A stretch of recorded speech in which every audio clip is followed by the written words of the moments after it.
1963 मार्च का महीना। उस टाइम पे यूएसए में कॉमिक्स का मार्केट बहुत अच्छा चल रहा था। उस टाइम का one of the famous comics book series था टेल्स ऑफ सस्पेंस। इसी कॉमिक सीरीज के इशू नंबर 39 पे एक ऐसे कैरेक्टर को इंट्रोड्यूस किया गया जो उस जनरेशन के साथ साथ फ्यूचर जनरेशन को भी हिलाने वाला था। हाँ, वो कैरेक्टर था genius billionaire playboy philanthropist Tony Stark AKA Iron man.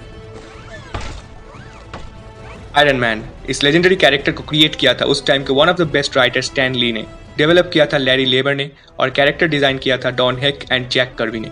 इन सारे क्रिएटर्स की माने तो टोनी स्टार्क इंस्पायर्ड था उस टाइम के एक रंगीन मिजाज बिलियनियर हावर्ड ह्यूज से।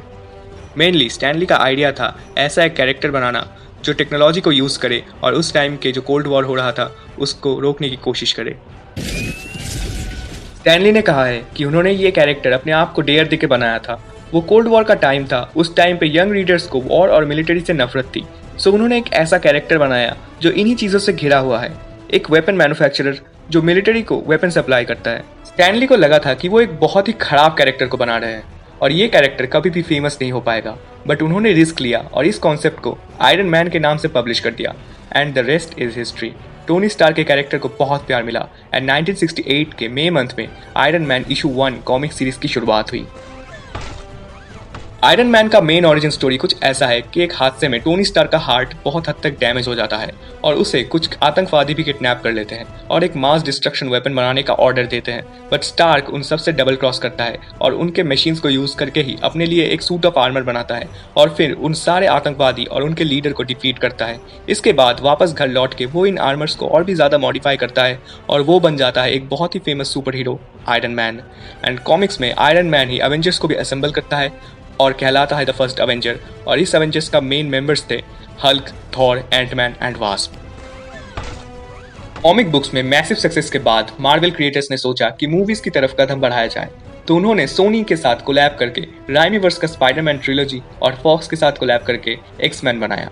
बट मार्वल अपनी खुद की एक सिनेमैटिक यूनिवर्स बनाना चाहता था, तो मार्वल ने आयरन मैन को अपना फर्स्ट प्रोजेक्ट बनाने के बारे में सोचा। मार्वल के आयरन मैन को उस टाइम पे मेजॉरिटी ऑफ ऑडियंस नहीं पहचानती थी, क्योंकि गिने चुने कॉमिक्स रीडर्स को छोड़ के आयरन मैन को और कोई जानता ही नहीं था। और जैसे स्टैन ली ने आयरन मैन को रिस्क लेके क्रिएट किया था, वैसे ही मार्वल प्रोडक्शन ने भी रिस्क लिया और आयरन मैन को बनाने के लिए तैयार हो गए। आयरन मैन फिल्म के प्रोडक्शन के शुरू होने के बाद से ही सबसे मेन प्रॉब्लम था मेन एक्टर को लेके। मार्वल उस टाइम के कई मेन एक्टर्स के पास गए, बट उन्होंने इस रोल को करने के लिए साफ मना कर दिया। Leonardo DiCaprio, Timothy Olyphant, Tom Cruise, ऐसे ही कई सारे एक्टर्स के पास मार्वल गया था, बट इन्होंने इस रोल को साफ रिजेक्ट कर दिया। मार्वल के पास ये रोल करने के लिए एक लास्ट चॉइस थी, रॉबर्ट डाउनी जूनियर। उस टाइम पे आरडीजे को कोई भी प्रोडक्शन काम नहीं देना चाहता था, उनके पास्ट में किए गए कुछ जुर्म की वजह से, जो बेसिकली ड्रग एडिक्शन से बेस्ड है। बट मार्वल के पास और कोई चांस ना होते हुए उन्हें आरडीजे को ही कास्ट करना पड़ा आयरन मैन के रोल के लिए। 2008 फाइनली आयरन मैन रिलीज हुआ और वो एक मैसिव हिट साबित हुई। पूरे वर्ल्ड वाइड आरडीजे को आयरन मैन के रोल के लिए सराहा गया। आरडीजे ने टोनी स्टार्क के रोल को इतने अच्छे तरीके से एग्जीक्यूट किया है कि कोई और एक्टर शायद ही कर पाए। इसके बाद मार्वल को कभी भी पीछे मुड़ के नहीं देखना पड़ा। इसके बाद मार्वल की तरफ से और भी कई सारे प्रोजेक्ट्स आए, जिसे फेज 1, 2 एंड 3 में भाग किया गया और आयरन मैन इन तीनों फेजेस का मेन एक्टर था।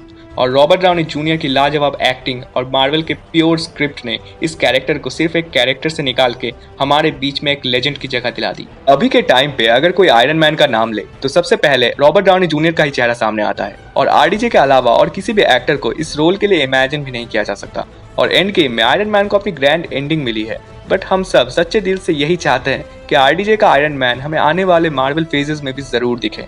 तो अंत में मैं बस यही कहना चाहूंगा कि iron man We love you 3000। अगर तुम्हें आयरन मैन के बारे में ये वीडियो पसंद आया है तो जरूर वीडियो को लाइक करो और चैनल को भी सब्सक्राइब करो और कमेंट बॉक्स में I love you 3000 जरूर लिखना और ये भी बताना कि तुम इसके बाद और कौन कौन से कैरेक्टर्स के बारे में ऐसे वीडियोस देखना चाहते हो। तो आज के लिए इतना ही, फिर मिलेंगे किसी और वीडियो में। बाय।